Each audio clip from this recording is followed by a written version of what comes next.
Hello and welcome to another episode of Community Connections. I'm your host, Kevin Bargender, and today we are joined by Kristin Walukas and Linda Schroeder. Welcome, everyone. Thank you. Thank you, Kevin. So do you want to kind of tell us what the RSVP program is and what it stands for? Sure. So the RSVP program is a program of Western Dairyland Economic Opportunity Council. It stands for the Retired and Senior Volunteer Program. It's an AmeriCorps seniors program, and we have about 375 volunteers that work at about 60 nonprofits in our 5-county area. And how long have both of you been working with the RSVP program? I started as the director almost exactly 2 years ago. I've been volunteering for 15 years. I started out with the Meals on Wheels when it was made. The meals were made by the Tri-County Memorial Hospital. And then I went and also worked at school listening to first and second graders read. And I went on to do a whole bunch of other stuff. And now I'm a driver for the RSVP program for taking people to appointments. And then Kristin, do you want to kind of describe your role a little bit as well? Sure. So I'm the director of the Retired and Senior Volunteer Program. So I have a couple of folks that work with me, and we take care of promoting the volunteer opportunities for all of the different organizations that partner with us. And there are a lot of different opportunities so that there's a volunteer passion that we can find for everybody. Do you want to kind of talk about the different types of people you serve and what areas you serve as well? Sure. So we serve the 5 counties of Trempealeau, of course, Jackson, Buffalo, Pepin, and Eau Claire counties. So in that area, we partner with the different nonprofits and help them find volunteers, train volunteers, and we track their hours so that we can recognize the contributions that they make to the community.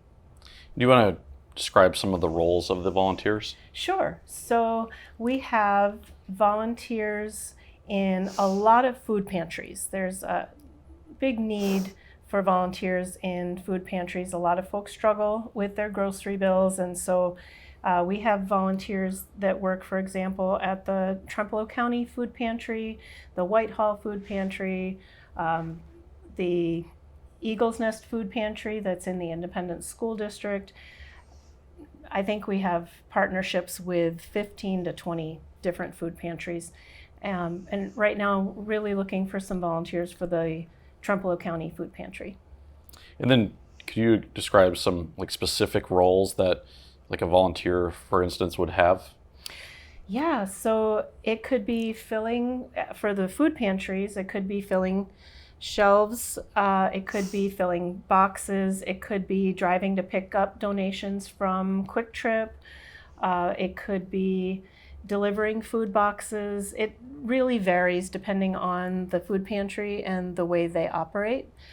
It could be doing paperwork, because we have to keep track of the number of folks served and report that to Feed My People. So there are a lot of different ways to serve. And then we have other opportunities like serving in thrift stores, like the Sense and Sensibility thrift store or the thrift store down in Arcadia, the Mission thrift store.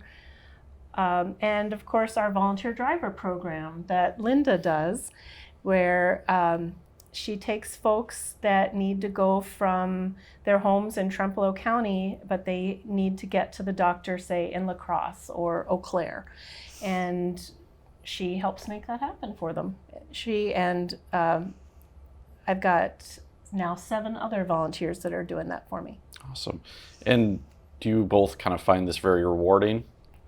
Oh, yes, very much so. They appreciate everything you do for them, and they just can't thank you enough. And that's worth it, because most of them don't have family around, or if they have family, they're working. And I know how that is with children, adult children, and you just don't have anybody. And it's just a blessing to have this program. I've gotten phone calls from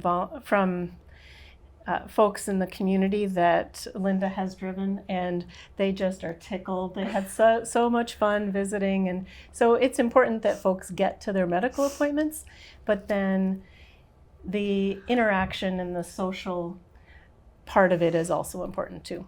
Awesome. And this question is more for Linda. What are some examples of the volunteering that you've done? Well, like I said, I started out years ago with the delivering meals, and then I also worked at school listening to children read, and then I have had we have a women's club in Pleasantville, which we are all part of RSVP. So the things we do for our community through that, we get counted as volunteer time. So that's a really good thing. And then the driving. And there's other things too, but I can't remember everything I've done. Yeah. So I like to do that. I like to help. I was in the medical field and in a helpful job. Hopefully I helped a lot of people. And that was rewarding, and I find this just as rewarding. Yeah. We still have volunteers that deliver Meals on Wheels. Mm-hmm. That's still an opportunity. And working in the schools, we have partnerships with Whitehall School District, the independent schools, and we're always looking to expand that too. So whatever folks want to do, we can find a spot for. So then you're always looking for people year-round then, I would mm-hmm. think? Right. Yes. There are, there's never a downtime for us. We're always looking for volunteers. And if somebody's transporting someone to and from appointments, would they use their own vehicle or would it be one from the department? No, so our volunteers use their own vehicles. Mm-hmm. And thanks to a grant from the Bader Foundation, we're able to reimburse our volunteers mileage for that. So we are able to do the IRS mileage rate for them, which is good because that covers then their gas and the wear and tear on their vehicle. Awesome. And then how often per week, or is there really a limit on how often somebody can request your services?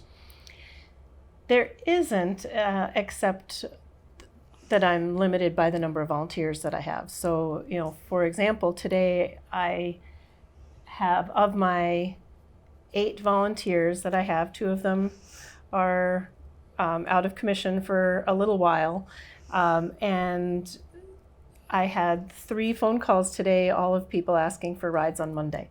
So there are some days where it's no problem, I can find you a driver within a few minutes, and then there are some times where I have to say, I'm sorry, I don't have anybody. So it just depends on the volunteer's availability. Awesome. And then if people in the audience want to get involved and volunteer, how would they do that? Yeah, they can call me at Western Dairyland. My phone number is 715-985-2391, extension 1205. And they can also email me, or they can just stop by the Western Dairyland office in Independence and ask for an RSVP application, and we'll sit down and talk about what you want to do and find the right thing for you. Is there anything else we should know about the RSVP program that we haven't covered so far? Well, I just want to mention the fact that it is an AmeriCorps seniors program, and because AmeriCorps has been in the news a lot lately as some of the budget cuts have been coming down, it is a federal funded program. So far, AmeriCorps Seniors has not been affected, and we hope that continues to be the case. Awesome. Well, for Kristin and Linda, I'm your host, Kevin Bargender, and we'll see you next time on Community Connections. In life's moments, big and small, you've been many things to many people. With AmeriCorps Seniors RSVP, you can be a volunteer and put your valuable skills and perspective to good use. You'll be surprised how great it feels to give back. For one thing, it keeps me active, which is a good thing. You also feel useful. As I said, I find that I'm learning a lot. Ready to make a difference? Get started at AmeriCorps.gov/yourmoment.